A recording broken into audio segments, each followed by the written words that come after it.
Assalamualaikum warahmatullahi wabarakatuh. Perkenalkan, nama saya Muhammad Najib Hafiz, mahasiswa SI Universitas Mulia Kudus, NIM 2019 53032. Pada kesempatan kali ini, saya akan memaparkan tentang penelitian kuantitatif. Eh,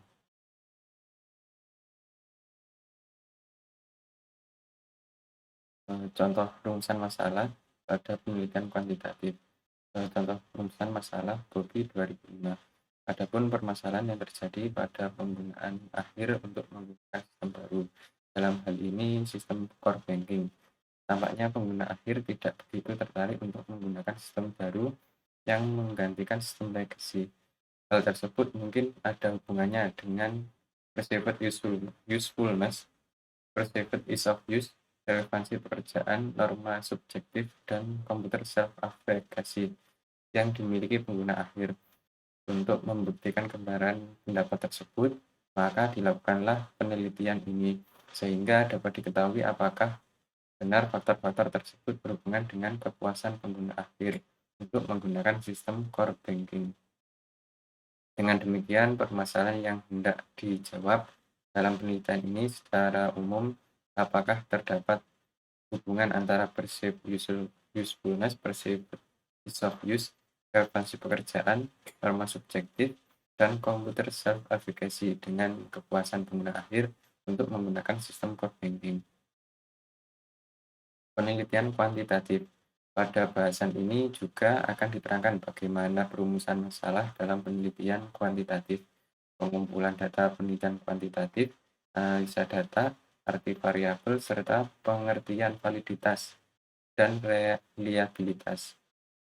Penelitian kuantitatif pada dasarnya merupakan suatu pengamatan yang melibatkan suatu ciri tertentu berupa perhitungan, angka, atau kuantitas.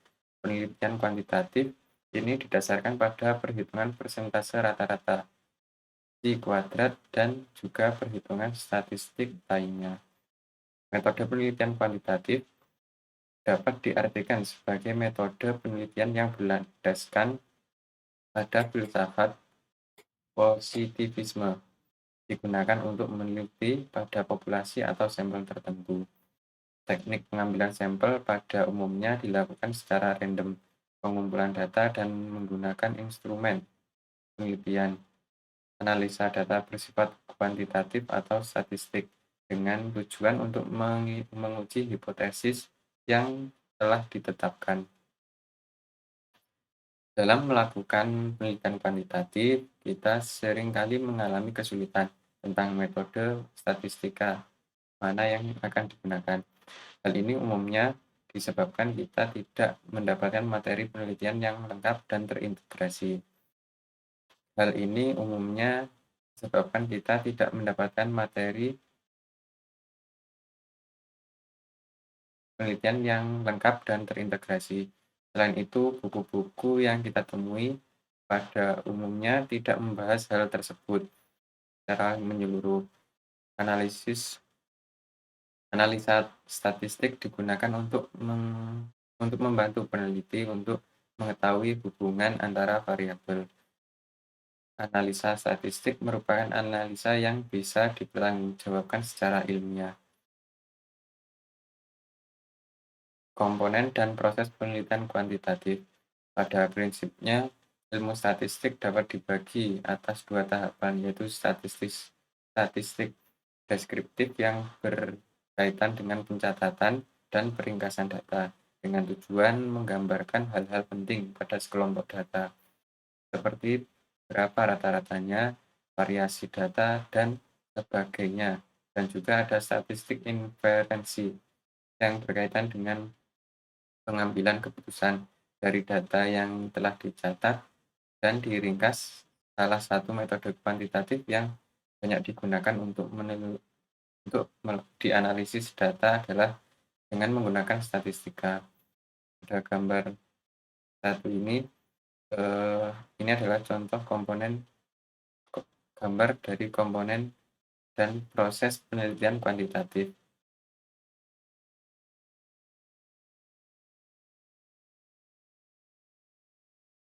Kemudian ada perumusan masalah dalam penelitian kuantitatif.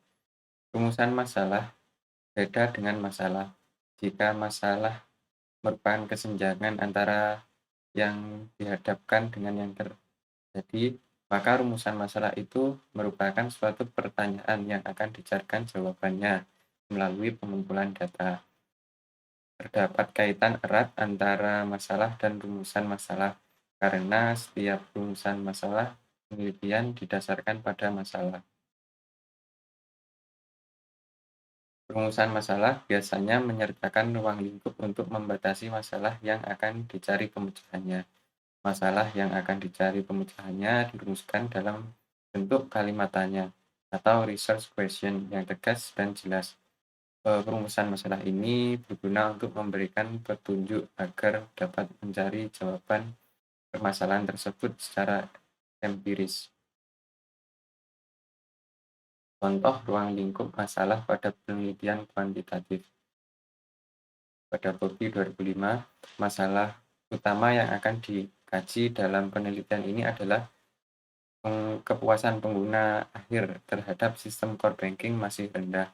Hal ini diduga disebabkan karena penerimaan atas sistem rendah yang antara lain dipengaruhi oleh komputer self-efficacy, normal subjektif, perceived usefulness, perceived ease of use, dan relevansi pekerjaannya yang masih rendah. Berdasarkan pernyataan masalah yang ada, dapat dilihat bahwa subjek dari penelitian adalah pengguna akhir sistem dan penelitian dilakukan pada tahap implementasi sistem saja. Bentuk-bentuk masalah pada penelitian kuantitatif. Menurut Sugiono, bentuk masalah dapat dikelompokkan atas 3, yaitu pertama, rumusan masalah deskriptif adalah rumusan masalah yang berkenaan dengan pertanyaan terhadap keberadaan variabel mandiri baik hanya pada satu variabel atau lebih. Contoh rumusan masalah deskriptif A.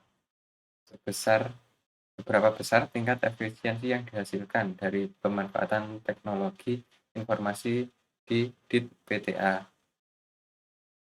B. Bagaimana mengkualifikasi nilai manfaat dari aplikasi penunjang utama proses bisnis yang bersifat tangible maupun intangible. C. Bagaimana mengkualifikasi biaya pengembangan dari beberapa alternatif skema sistem pendukung sebagai bagian dari perencanaan BCP. Yang D. Seberapa besar peningkatan optimalisasi pemanfaatan aplikasi CRM Indosat pada pembentukan proses bisnis tersebut. Kedua, rumusan masalah komparatif adalah rumusan masalah penelitian yang membandingkan keberadaan satu variabel atau lebih pada 2 atau lebih sampel yang berbeda atau pada waktu yang berbeda. Contoh rumusan masalah komparatif. Apakah pengguna sistem kompeten atau merasa cemas dalam melakukan interaksi dengan komputer? Ketiga, rumusan masalah asosiatif adalah rumusan masalah penelitian yang bersifat menanyakan hubungan antara 2 variabel atau lebih. Terdapat 3 hubungan, yaitu hubungan simetris, hubungan kausal, dan hubungan interaktif atau timbal balik. Contoh rumusan masalah asosiatif. Apakah keharusan menggunakan sistem mengarah pada ketidakpuasan? Contoh perumusan masalah dalam penelitian kuantitatif. Sumber penelitian David Bobby yang berjudul Studi Kepuasan Pengguna Akhir Terhadap Sistem Core Banking pada Bank CZ pada tahun 2005. Saat ini pada era digital ekonomi, semua aspek dari suatu organisasi berubah. Organisasi dituntut untuk dapat cepat tanggap terhadap tantangan yang muncul sebagai akibat persaingan yang semakin mengglobal dan ketat. Penggunaan teknologi mutakhir adalah suatu hal yang mutlak di dalam industri perbankan untuk tetap dapat bertahan dan memenangkan persaingan. Implementasi teknologi baru tidak Implementasi teknologi baru tidak mungkin berhasil apabila tingkat penerimaan oleh pengguna akhir rendah, yang melambangkan tingkat kepuasan yang rendah pula.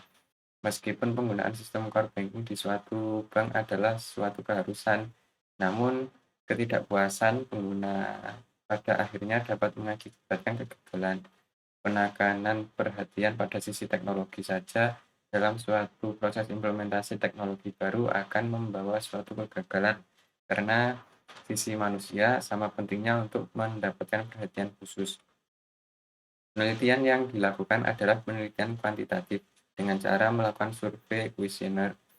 Hal Hasil dari penelitian ini adalah suatu gambaran dari kepuasan pengguna akhir sistem core banking, dan hasil analisis jalur yang menunjukkan bahwa perceived usefulness, perceived ease of use, dan relevansi pekerjaan adalah variabel yang mempengaruhi kepuasan pengguna akhir tersebut. Manajemen puncak dan manajemen proyek pengembangan Pengembangan diharapkan dapat memberikan perhatian khusus pada faktor-faktor yang mempunyai kaitan erat dengan penerimaan user dalam meningkatkan keberhasilan implementasi sistem sekarang dan di masa yang akan datang. Variabel. Identifikasi variabel merupakan salah satu tahapan yang penting. Dengan mengenal variabel yang sedang diteliti, seorang peneliti akan dapat memahami hubungan dan makna variabel-variabel yang sedang ditelitinya.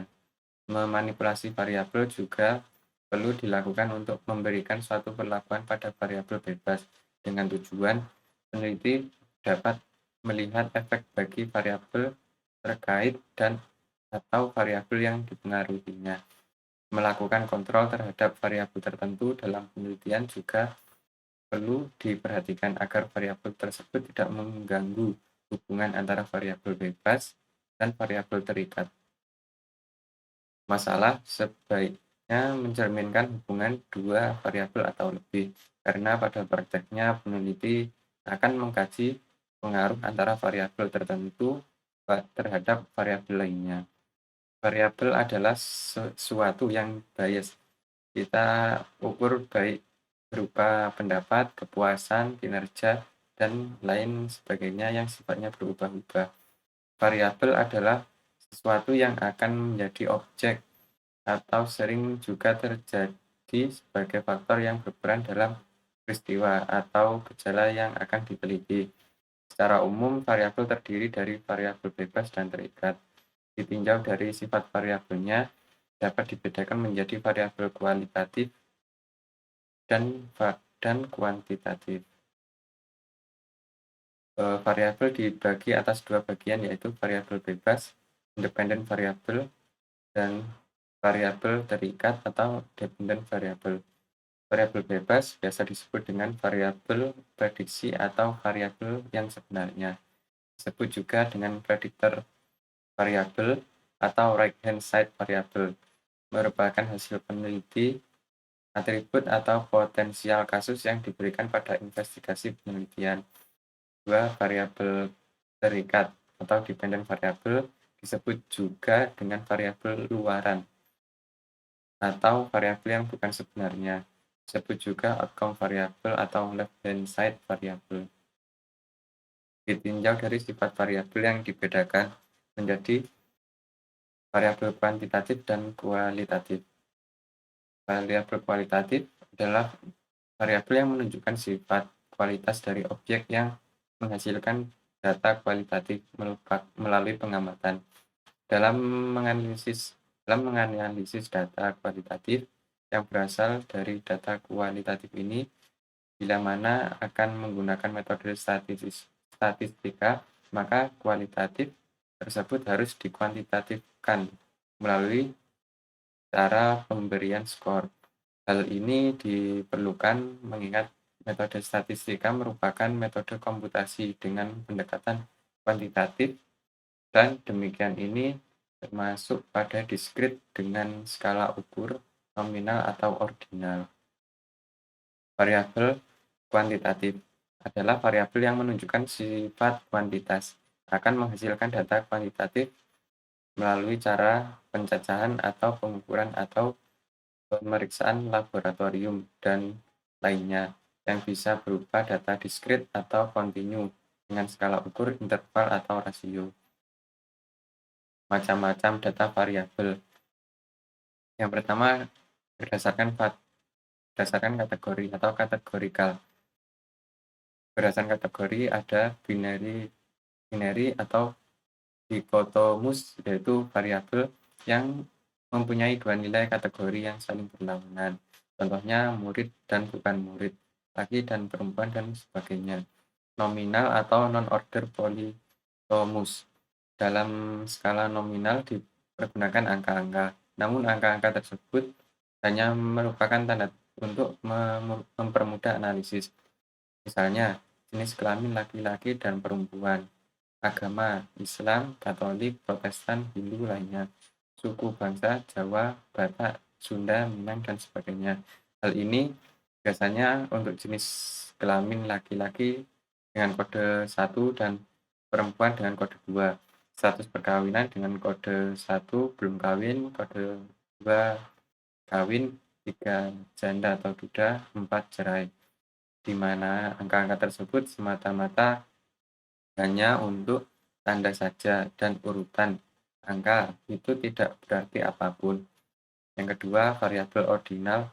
Variabel ordinal ini adalah data yang didasarkan pada hasil dari kuantifikasi data kualitatif. Biasanya data ini diambil dari suatu penentuan skala pada suatu individu, misalnya skala untuk tingkat kepuasan, ordered polytomus. Contoh, skala Likert yang mengukur tingkat kepuasan mulai dari skala 1 sangat puas hingga skala 5 sangat tidak puas. Ketiga, variabel ukur atau metrik variabel memiliki bentuk sebagai berikut. Interval merupakan angka kuantitatif namun tidak memiliki nilai nol mutlak. Misalnya untuk mengukur temperatur dengan menggunakan skala Fahrenheit dan Celsius, di mana masing-masing skala tersendiri dan sama-sama menggunakan 0 dalam satuan skalanya. Perbedaannya hanya terletak pada jaraknya. Rasio hanya angka kuantitatif yang memiliki nilai nol mutlak. Contohnya dalam perhitungan variabel. Untuk mengukur variabel, kita memerlukan instrumen, di mana instrumen yang digunakan harus memenuhi persyaratan tertentu, di antaranya dari segi validitas atau kesahihan, yang menunjukkan sejauh mana alat pengukur itu mengukur apa yang dimaksudkan untuk diukur. Reliabilitas suatu alat pengukur menunjukkan hal pengukuran yang berupa kepekaan atau akurasi. Data yang dibutuhkan dalam penelitian tergantung pada tujuan penelitian.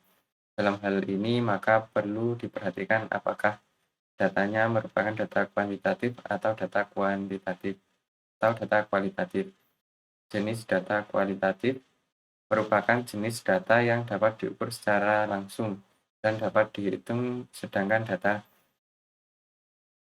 yang hanya dapat diukur secara tidak langsung termasuk dalam jenis data kualitatif.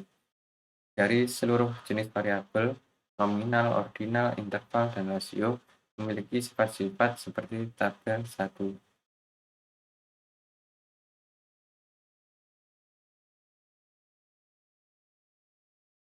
Pembagian data dalam suatu variabel. Data dibagi menjadi dua jenis data, yaitu kualitatif dan kuantitatif. Kualitatif termasuk nominal dan ordinal, yang kuantitatif ada interval dan rasio.